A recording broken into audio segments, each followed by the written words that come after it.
What's going on, everybody? Welcome to episode 43 of the Abstract Sports Podcast, where we are bringing sports back to life with a unique perspective on the game from abstract yet popular angles. We're coming at you live on Facebook as always. If you are viewing this live, please share this broadcast with your friends and family, your pets, and your other relatives. It is greatly appreciated. Make sure you spam the Facebook emoji so I know that you're listening, so I know that the points I'm making have some kind of substance to them, whether they are good or bad. Today we've got a lot of basketball action to talk about. I don't know if you know this, but it's March, which means there's a madness going on. It's a big tournament, and it's been kind of crazy this last week, to say the least. And I'll be talking about that in detail. Also going to give a little bit of an update on the NBA. We're going to discuss the first take, your take discussion that they had on the Facebook group today. Or I guess this week anyways. But before we do that, I have some news to tell you about the podcast and the way that I'm going to be doing things from here on out. And I'll explain that in just a minute. But before we get going, spam the emojis. Everybody spam emojis and share with your friends. Let's get this party started.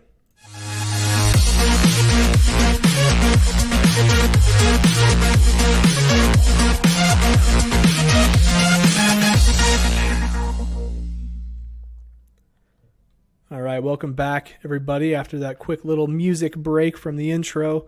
The thing I have to talk about that's a little bit business-related, it's kind of a big deal, at least in the way I do things, and so I think it's important to share with you guys just so you understand the process of the Abstract Sports post-production life that I lead.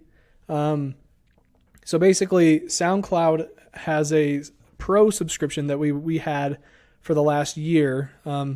As of today, it is set to expire, and basically that thing costs about $120 to $130, which is why the last couple episodes I've been kind of pushing to have viewers support the podcast by making a quick little donation, and that may not be the case anymore. I mean, obviously the donations will help in a big way.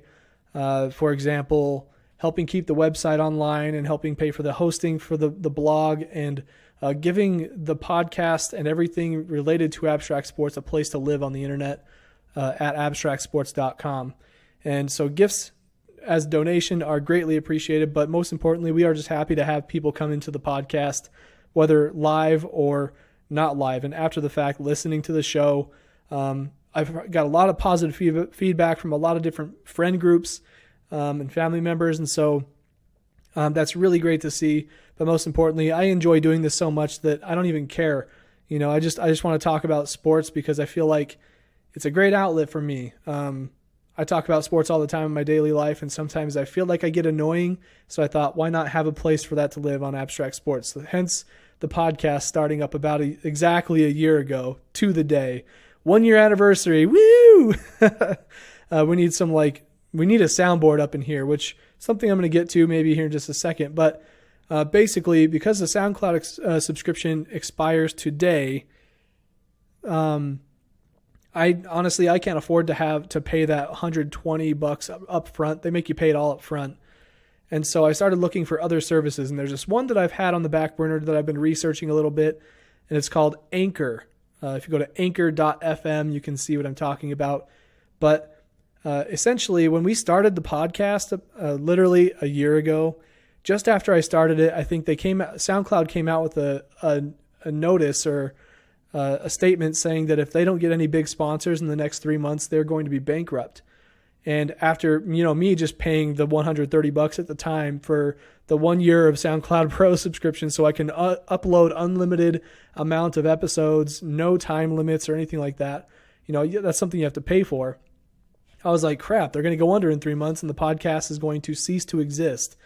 And so I was a little bit worried, but apparently when they sent out that statement, there were a lot of startups who decided to try and capitalize on the weakness that SoundCloud was having. One thing that SoundCloud does a great job of is being able to distribute your podcast to other third-party outlets. So things like TuneIn, which is where Alexa, if you ask her to play the Abstract Sports Podcast, it comes from TuneIn. And then if you have, Google Home, it distributes it to that as well, including iTunes, like Apple Podcasts, Stitcher, other third-party plugins that it just makes it very easy because I do one episode, I hit publish, and it just distributes it all to everywhere. And well, it is a paid service, but because of the struggle they had over the last year, there was a free service I found called Anchor.fm, has all the exact same services, unlimited upload times, unlimited episodes, all that. It sounds like I'm doing a commercial for these guys, but I'm just explaining to you because if you are listening on SoundCloud, I mean, you're not going to hear this because my subscription is dead. But if you are subscribed on like Apple Podcasts or TuneIn, Stitcher, or Facebook, obviously, and YouTube, then you're still going to get the news. But basically, I've made the switch over to Anchor. It is a free service. The only catch is that I can only have episodes that are under an hour. So that reminds me, I didn't start my timer, so I'm going to be struggling here. I'm going to have to cut this one shorter than I wanted to. But I can edit some stuff out too to help get it under the 1 hour limit. Hey, Andy. Nice eye emojis. How are you doing? Thanks for coming into the stream, man.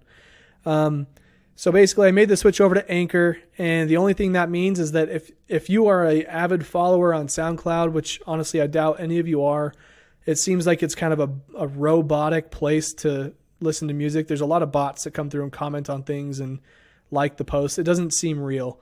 And so making the switch to Anchor is totally fine with me. It only changes my workflow just a little bit because honestly, when I'm done with the live show, I just chop off the beginning and the end of the video where I need to. I convert the video to an MP3 and I upload that MP3 to SoundCloud. So instead of uploading to SoundCloud, it'll be going to Anchor. So if you notice anything different in the way that you're getting the news from the podcast, or if you think that we've died and disappeared, just know that we've made a change in our workflow and it's all going to be just fine. I promise. So now that I've got that out of the way, I will say that I'm probably going to be starting a personal podcast on Anchor.fm so that I can develop a little bit of some acumen to the new program. It's really cool. It's got some editing features where you can upload different audio clips and you can even record from your phone. It's really easy. You can do the same stuff on SoundCloud, but Anchor just does it a lot better.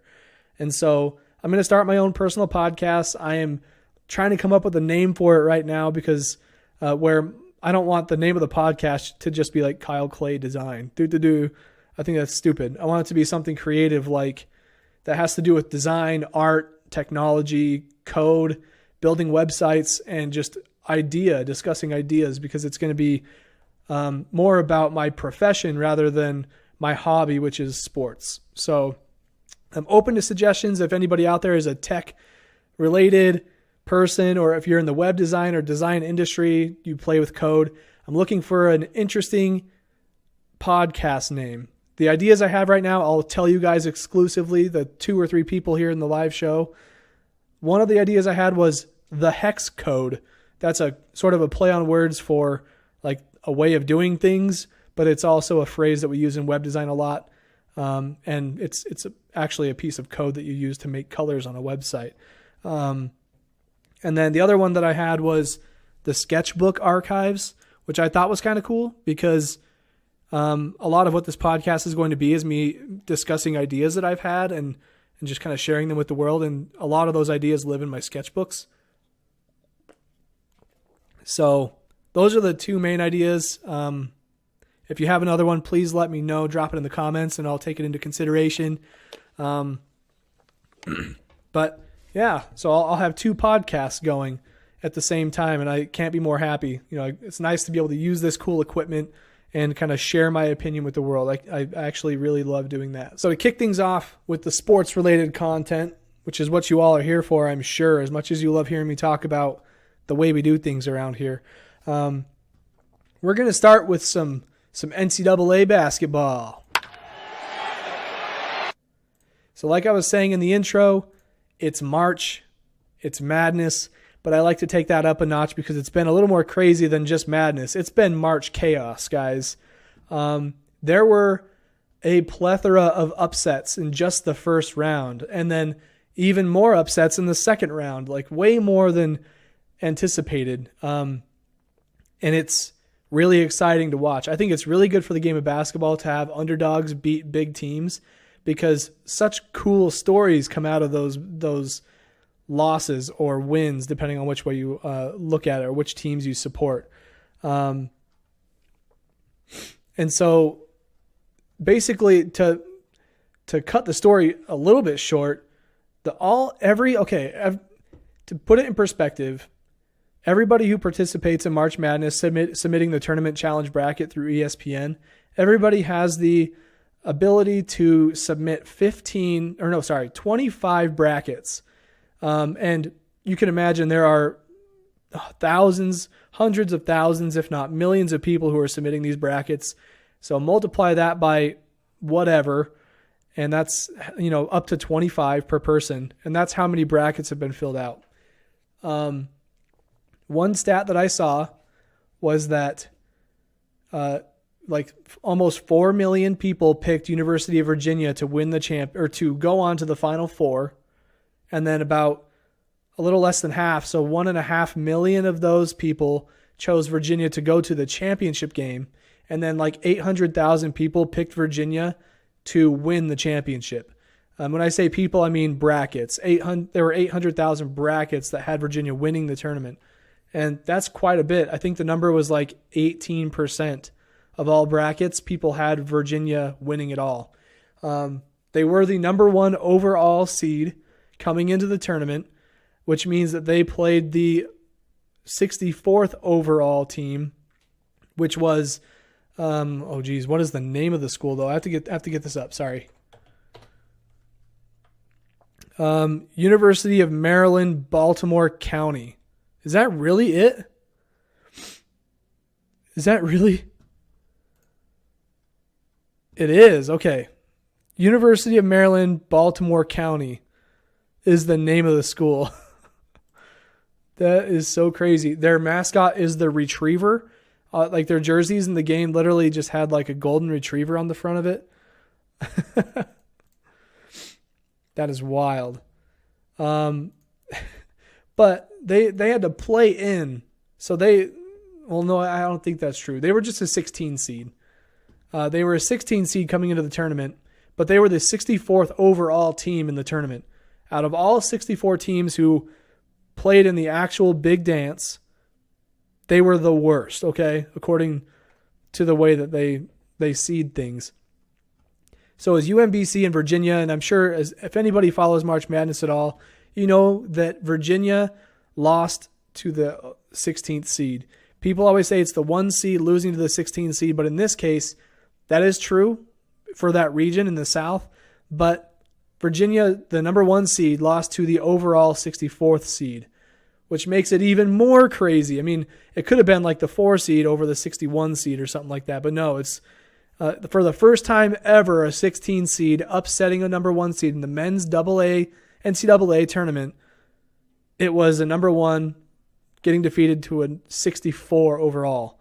And that was just the beginning of the upsets. I mean, that one happened later on in the first round. They were one of the later games to be played.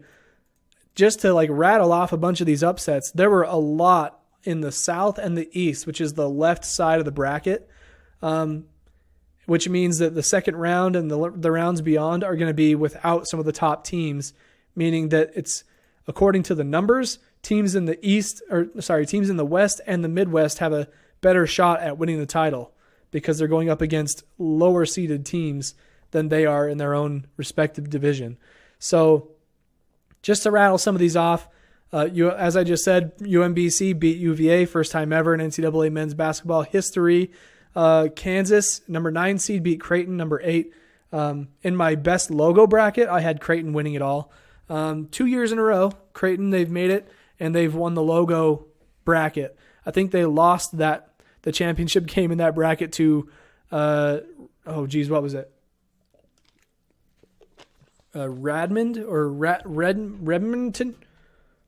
I don't remember. Let me go back. Let's see. Best logo. Radford. That's what it was. So it was Creighton and Radford. And Creighton was the one that took it all. Let me go back to the other bracket. So yeah, number 9 seed beats an 8 seed. That's pretty understandable. And then you've got Buffalo, number 13, beating Arizona, number 4. I know a lot of people had Arizona going on to, play super deep into the tournament. Honestly, they only have one guy on that team who really made them worth anything. And I debated on having them get nixed early on, but I just couldn't do it. I thought that a number 4 seed had it in the bag with a 13 seed, especially looking at the stories and the trends and stuff like that. But no, they get upset by Buffalo. 13 seed beating a 4 seed again. That's crazy. But the one that is even more wild, beyond the number 1 seed getting upset, Loyola Chicago, a team that everybody in the nation's probably never heard of, beats Miami, a number 6 seed. Loyola was an 11 seed. But furthermore, Loyola went on to beat Tennessee in the second round, a number 3 seed. A lot of people had Tennessee going to the Final Four and further. So if that doesn't put it into perspective of what the bracket's looking like, I don't know what will. So as if these upsets weren't enough, there were more.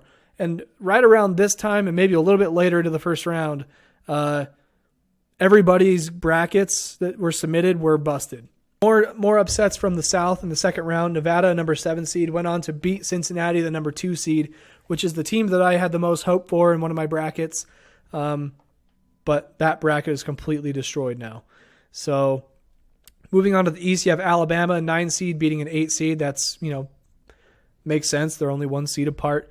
Marshall, number 13 seed, beating a 4 seed. So again, you've got a 13 beating a 4, second time in the tournament already. And then Butler, number 10 seed, beat Arkansas, a 7 seed.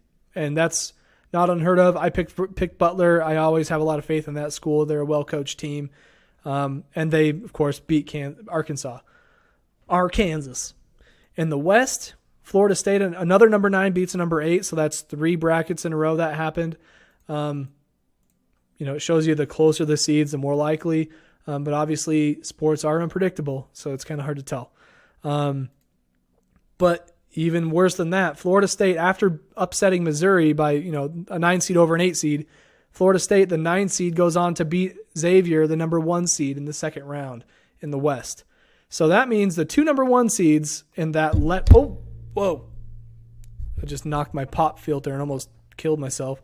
That means the entire left side of the bracket is like the 2 top teams are gone, plus a number 2 seed. So if you like to look at numbers and seeds as the teams that are the favorites, your bracket's probably busted because that side of the bracket is totally different from what you would expect.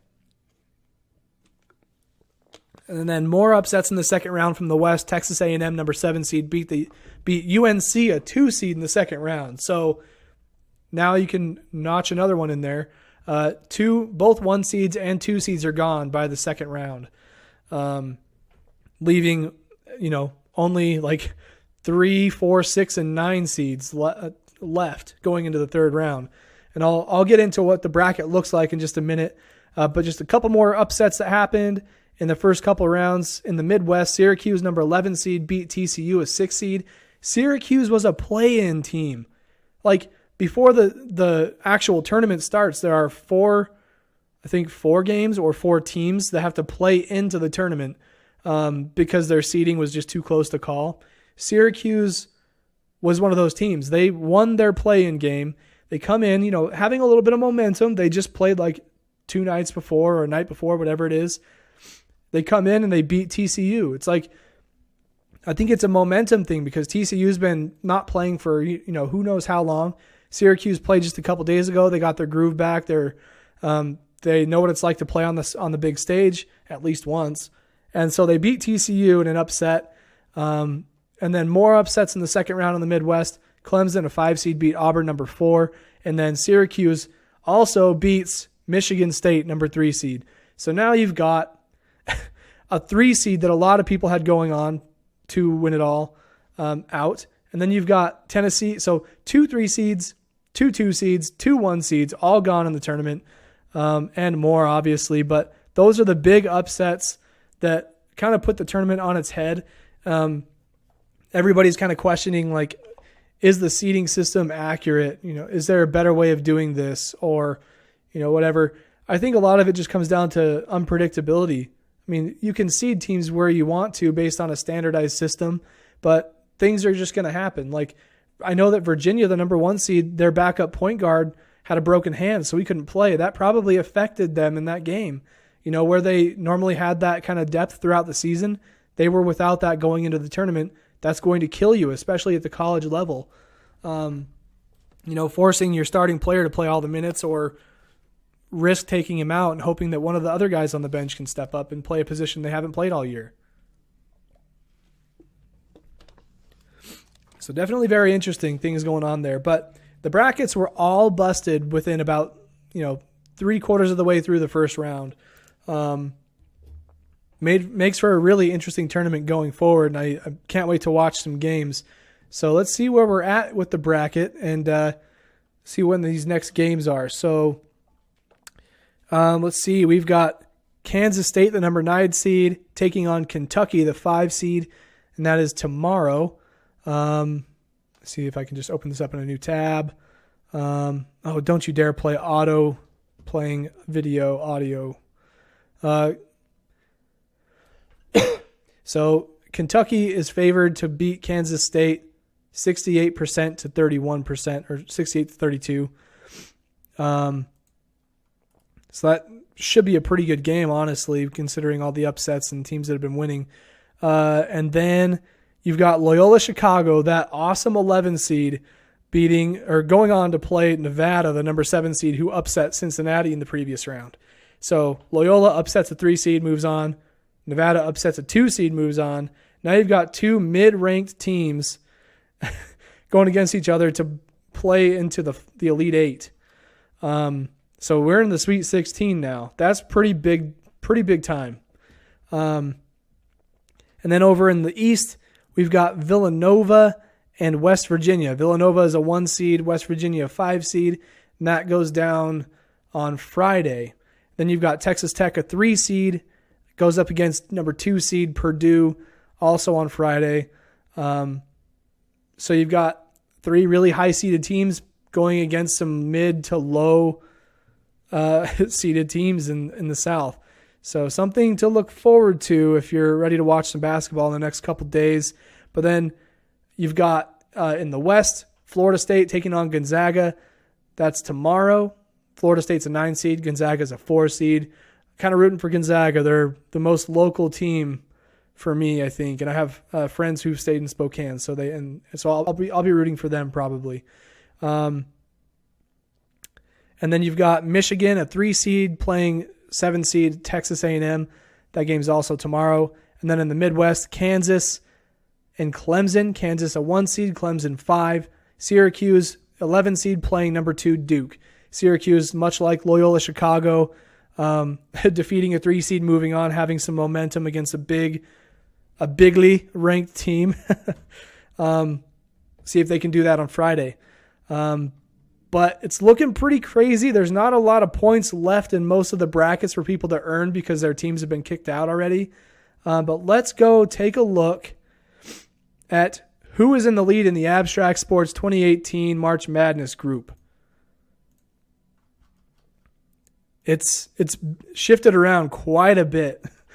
I've been paying pretty close attention to it.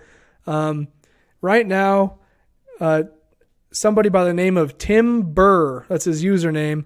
It's actually my father-in-law. He's in the number 1 spot right now, and he's got Kansas as his champion. But just behind him is Micah. You guys know Micah, right? Co-host of the podcast, several episodes in a row during the football season. I believe that's him anyways. It looks like his initials and everything. His username is Hockey. He's got Villanova going on to win. And they're both sitting pretty high, like all things considered. But then you've got Cosmo Swish in 3rd, and then a 2-way tie between Cardinal B1 and Who's Your Daddy. And so I actually know all the people right there in those top spots. A couple of people I'm not sure of are tied for a 4-way 6th place tie. I am also tied for 6th, along with Grizz Nation. Grizz Nation tunes into the podcast on Facebook every once in a while. But I mean, there's out of the 21 people who joined the group, it looks like Corbin didn't actually get into the group on time. He's in the group, but he didn't submit a bracket. I don't know if he just didn't get it figured out. Sorry, Corbin. Sorry about that, Brett. But there's only, let's see, 1, 2, 3, 4, 5, 6, 7, 8, 9 of the 20 eligible teams or people who submitted brackets in this group who still have their champion in it. So over half are already gone. That's that's so crazy, especially because the winner is typically a high seed and they're all gone. Yeah, that's pretty much what it's looking like. I mean, the top 3 people, since they're the only 3 that are head and shoulders above people, number 1 is 98% correct, 96%, 93% in that order, 1, 2, 3. And then points available, 840, 800, and 200. But then in 4th place, Cardinal B1, there's points per round. It's like 1040. They have a chance. They've got a chance. But anyways, that is where the Abstract Sports Group is sitting right now. It's always going to be changing. I mean, the total points going from 1 through 4 or 5, I guess, is 430, 420, 410, 390, 390, 380, 380, and so on and so forth. So a couple of wins here and a couple of wins there, especially if your team is still in the bracket, you have a really good chance of jumping up into that top spot and winning that $25 gift card to Amazon. So best of luck to everybody the rest of the way through the Sweet 16. Make sure you tune into some of that basketball tomorrow night and Friday. It's going to be some good stuff going down. And I'm pretty sure that does it for the college basketball. A lot of stuff going on in college basketball. I love March Madness time. Every year with the podcast, I want to try to make the March Madness section bigger and bigger. There's a lot of hype around that tournament, but there's a lot of games to watch, and it's quite the frenzy. Like, how cool would it be to be the first person to get a perfect bracket ever? I think that would be legit. So look forward to more of that as the podcast grows over the years. You know, by the time we get partnered with ESPN, it'll be all good. So now let's talk about some NBA. Today is just pretty much a lot of basketball stuff. There wasn't really a lot of other news in the other sports. Before, I guess as a quick transition, I'll talk about some baseball. Just a quick transition, though, because I do have to keep this podcast under an hour with the way that we are doing things now. So one thing that I've wanted to do on the website on abstractsports.com, I've wanted to make pages on there for all the different schedules that are upcoming. So, you know, the baseball season's coming up. There's a lot of games there. It'd be kind of cool to put together like a sort of like a tweet base. I guess that's one way of saying it. You know, the Twitter world is pretty crazy. Teams have their own hashtags these days. So like, for example, for the Braves, you could type in hashtag Braves and it has a little emoji, their own custom emoji of their logo that goes with their hashtag. And so it's really good for getting your tweets noticed. And people who like to talk about sports and stuff use them all the time. And I do myself. So I kind of wanted to make a schedule of all the games that are going on. And based on the teams that are in a particular game, you can go to that game and you can tweet from that little section.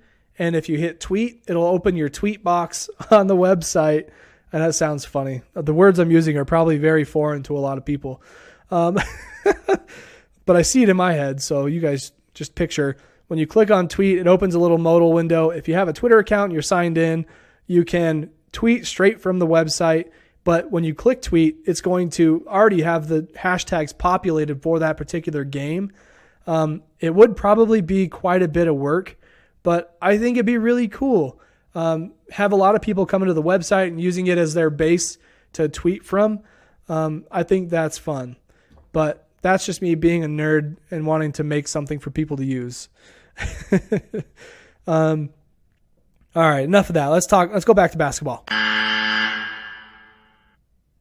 All right. So I think I told you guys in the last episode, I submitted a video to the First Take, Your Take group on Facebook. It's Stephen A. Smith and Max Kellerman. They debate everything in the world relating to sports and beyond. And basically, they started a Facebook group where fans can submit their own takes on certain topics.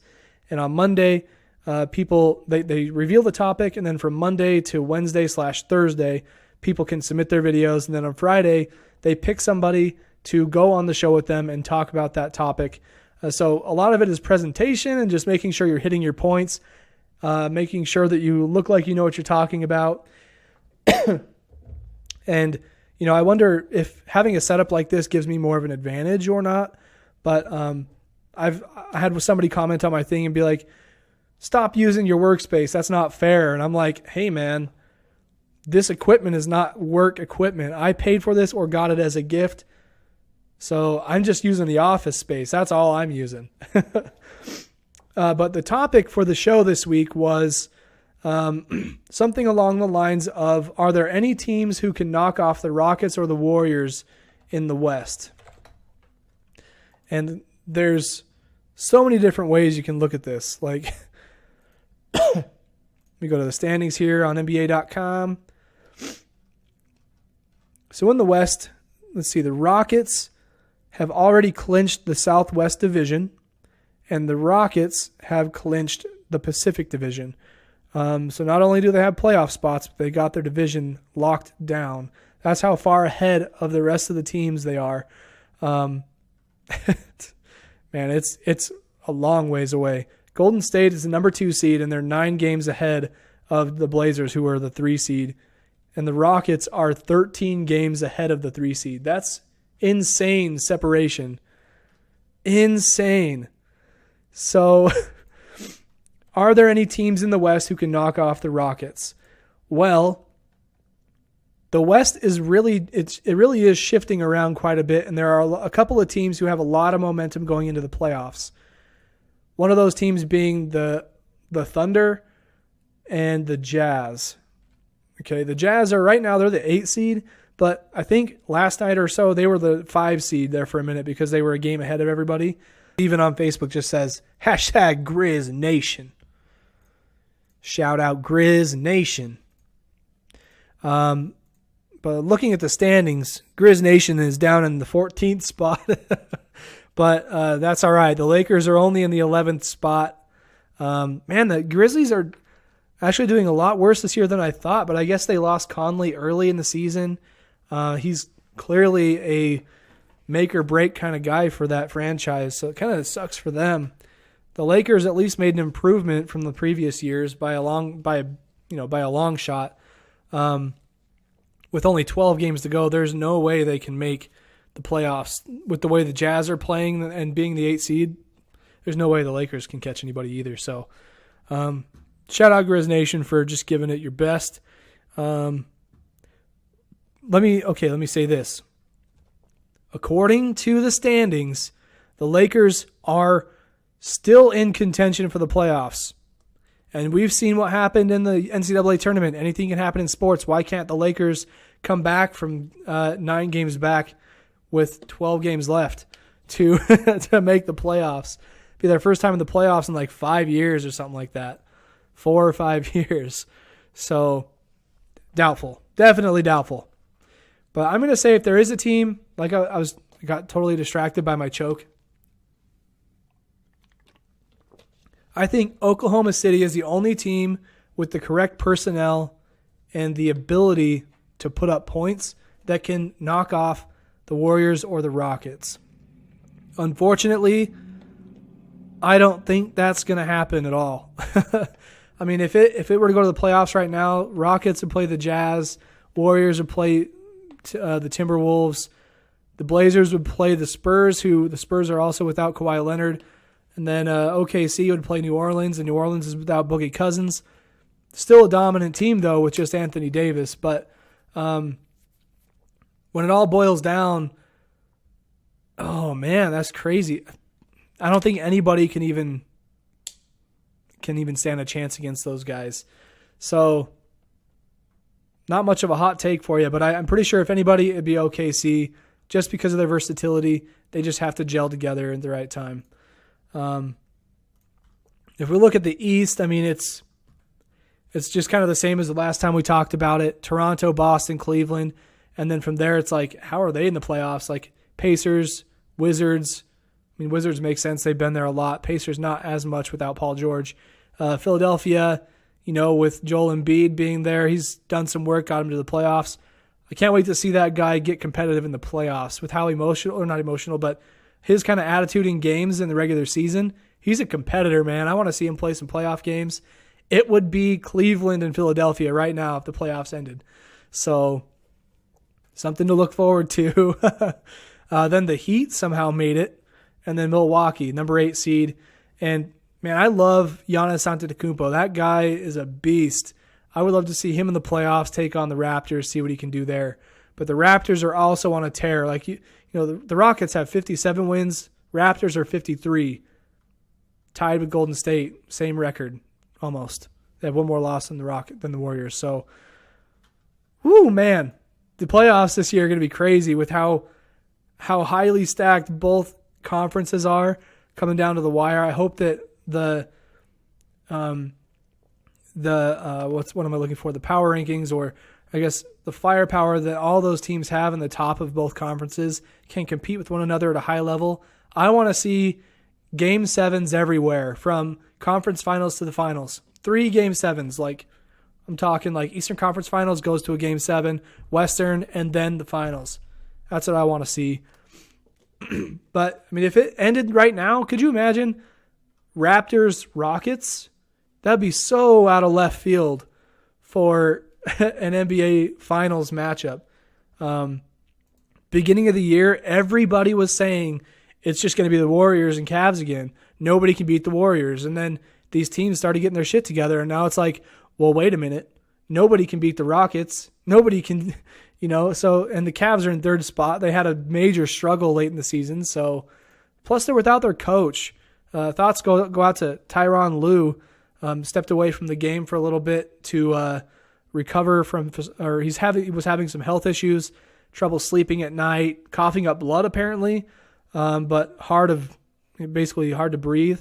So hoping that he can get back around. He's got like 14 games, 12 games, something like that before the playoffs start. So he's got some time to recover. Hopefully he gets better soon and he can come back as soon as possible, be with his guys. I mean, not that LeBron can't handle it himself, but So there's one story that I kind of want to talk about that's really interesting to me. And you've probably noticed it in the title, how I say 3 MVPs from OKC. If you're an NBA fan, you probably know what I'm talking about. But there's a little bit of a hot take in there, or a little bit of a prediction. So when Kevin Durant came in the league back in 2007, he played with the Supersonics the last year they were in Seattle. And, super skinny kid. He looked kind of like Brandon Ingram does today. But Kevin Durant, the Durantula, a.k.a. the Snake, he came to the Supersonics 07-08 before the team moved to OKC. And then, he was with OKC for a long time, like 7 or 8 years. I didn't mean to draw out the S there like a snake. It just kind of happened naturally. But he was with them for a while before he decided that he wanted to, up and leave. But before he did, he won an MVP while he was in OKC, while he still had Russell Westbrook there. And I think at that point, James Harden had already left as well. I didn't note when he left, but I don't know if you've seen the video of his acceptance speech of the MVP award, but man, he was super emotional, like saying his mom is the real MVP, and that phrase kind of went viral, but just really emotional, saying thanks to all of his teammates. His teammates helped him get there. Really cool, very, very humble, and feeling like he owed it to his team. He clearly loved his teammates in OKC, but then he leaves, and people take jobs in other cities all the time. But then what's crazy is Westbrook, the year after KD leaves, which was, last year, Westbrook, well, let me step back a bit. step back. So KD was drafted 07 to the Supersonics, goes to OKC for 08, 09. And then in 08, 09, Westbrook was picked 4th overall in the draft from UCLA to go play at OKC with Kevin Durant. So 2 young guys who were super talented. I think Durant was from Texas. And then you've got Harden, who joins them in OKC the next year. So 3 young super talents, top first-round picks, going to the same team 3 years in a row. And I remember this when it happened, just like boom, boom, boom. And everybody was like, the Thunder are going to be the next big deal. And they weren't. They could make it to the playoffs. They even made it to the finals, I think, a couple times, or at least the conference finals. And they just could never finish the job. They had all the talent they needed, but it's almost like it was 3 guys who were trying to develop all at the same time, and they were all like talented scorers, and they all tried to impact the game, but a lot of it was in the same ways. And so you end up with like this role issue. You don't know who's supposed to do what. I mean, they did really well, but they could all do really well on their own. And James Harden was the first one to go kind of early on in that run. He was there for a few years before he left, though. Goes to the Rockets. And just kind of crazy because KD wins the MVP, and then like a year later he goes to Golden State. The season immediately after he goes to Golden State, Russell Westbrook uses that as fuel to get the MVP title. 42 triple-doubles in a season, I think. 40, 42. That's insane. If he didn't get the MVP last year, I would have been like, what? He impacted his team so much. And I mean, people will be like, oh, he had a quadruple-double average if you look at his turnovers. And it's like, well, okay, I don't care. He's touching the ball so much. He's passing and facilitating that turnovers are going to happen. That efficiency is a big deal in winning games, but he's still impacting the game so much by touching the ball. There's going to be turnovers. It's just sort of like it comes with the territory. You know what I mean? If you're passing the ball a lot and scoring the ball a lot, you're going to turn the ball over. Just there's no question. But so you got 2 MVPs, basically 1 year after the other, maybe a year in between. I don't remember when he actually did. Okay, so yeah, Kevin Durant won MVP in 2014. A couple years later, in 2016, 2017, Westbrook wins the MVP with the 40-plus triple-doubles. And then you've got James Harden. Right now, the year after Westbrook wins the MVP, he's doing some crazy stuff. Like, I don't know if you guys watched the highlights of that game against, oh gosh, dang it, who was it? He was making guys look like fools. All of his dribble moves. Let me see what team it was against really quick. Goes in his bag. Oh, don't you dare. I think that's muted. Dominant. Okay, it was against the Trailblazers, actually, the number 3 seed who people are saying should be having a shot to upset these guys. But James Harden was just like going ISO every single time, put up like 42 points, just dribbling around these guys, getting to the rack, and hitting his step-back jumper like super efficient in scoring manner. So I don't think there is a question. James Harden, much like Westbrook in the way that he impacted his team, James Harden is affecting the outcome of a lot of these games more than anybody is affecting their teams. I mean, the crazy thing is you look at the Warriors and like 8 of their players have missed over 10 games or something like that. So there's no way that those guys could be MVP just because they don't have the numbers to show for the impact they've had on the team as much as Harden does. And man, if it wasn't him, like I know early on in the season, it was like Harden, LeBron, and Giannis. Those are the 3 guys for the longest time at the beginning of the season. And Giannis kind of fell off a little bit, but man, I'm calling it. James Harden, is going to be he's going to be the MVP this year, 2017, 2018 with the Rockets.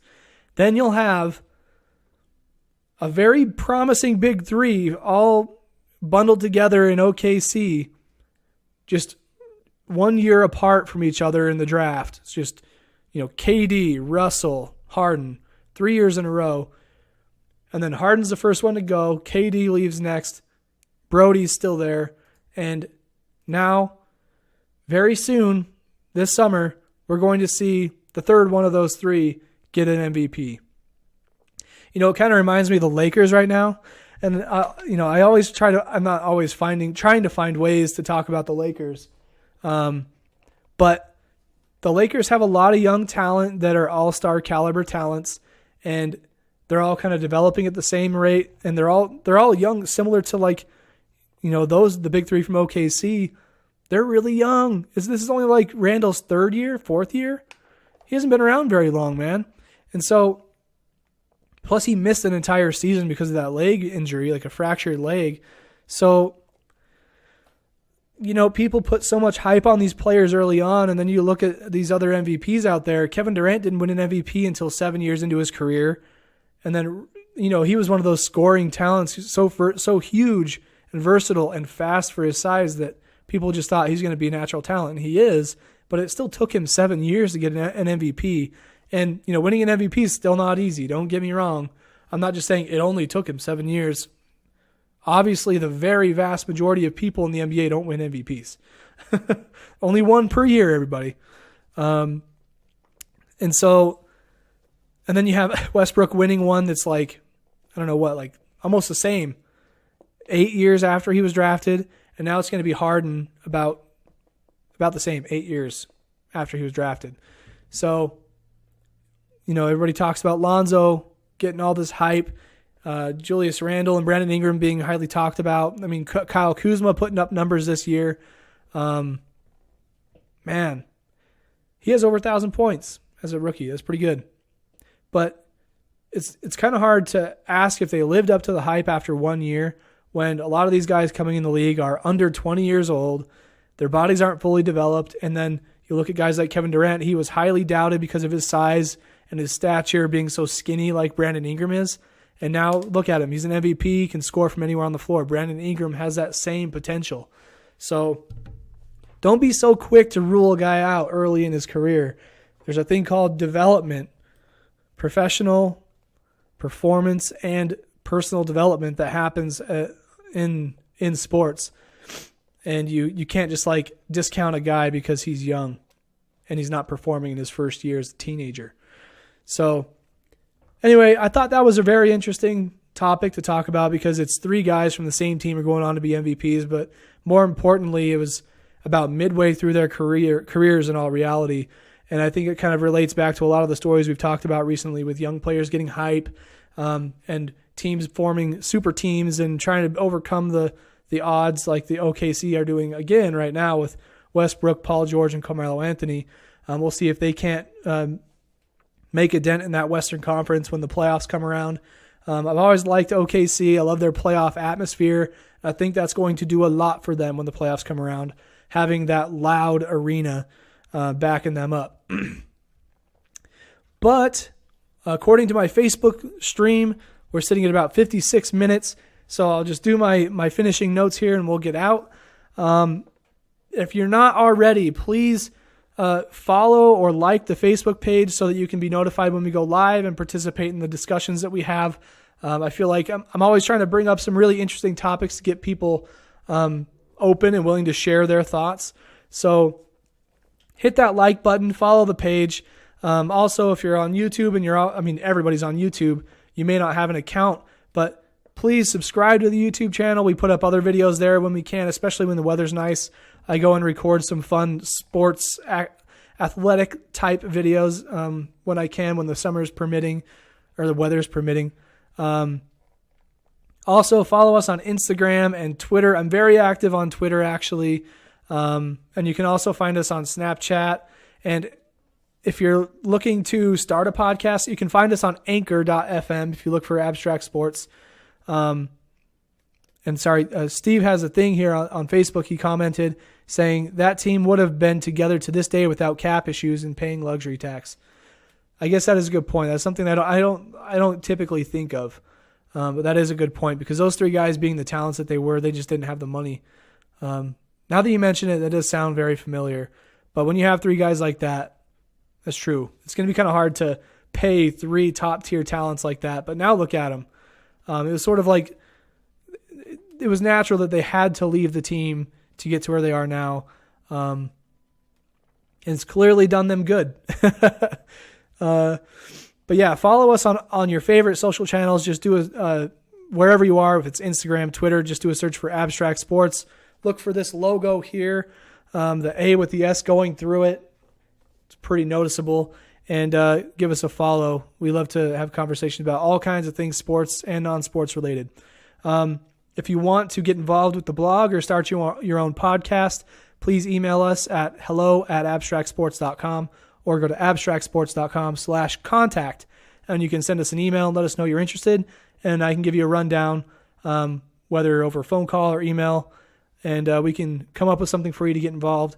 And if you'd like to support the podcast in another way beyond just being a listener, viewer, or reader, if you go to abstractsports.com/support, you can make a generous donation. It can be as small or as big as you want. Basically, that just helps the podcast survive for another year. As I said in the intro earlier on, SoundCloud's no longer a thing, so now your donations are basically just going to the hosting for the website, and the domain name, just keeping abstractsports.com alive and well. So if you're feeling friendly and nice, go for it. If not, I totally understand. As long as I have you guys in here viewing and chatting and stuff, that's enough motivation for me to keep this thing rolling. And I think that pretty much does it. So thank you, everybody, for tuning into the show. I really appreciate it. Steve, I hope you have a good rest of your week. And I think I'm not sure if I'll actually be here next week, but I have a friend coming into town who's not always around, so I might be spending time with him. So just pay attention to the socials, and I'll let you guys know if we're going to be going live or not. But again, thank you to everybody who showed up tonight. I'm going to get this episode put up on Anchor, hopefully tomorrow. Test out the new platform. I'll report back the next episode, and I'll let you guys know how it went. But again, thank you all for the support. I love you guys. I hope you have a good rest of your night, and be sure to hashtag BSB2L, bringing sports back to life. All right, later, guys.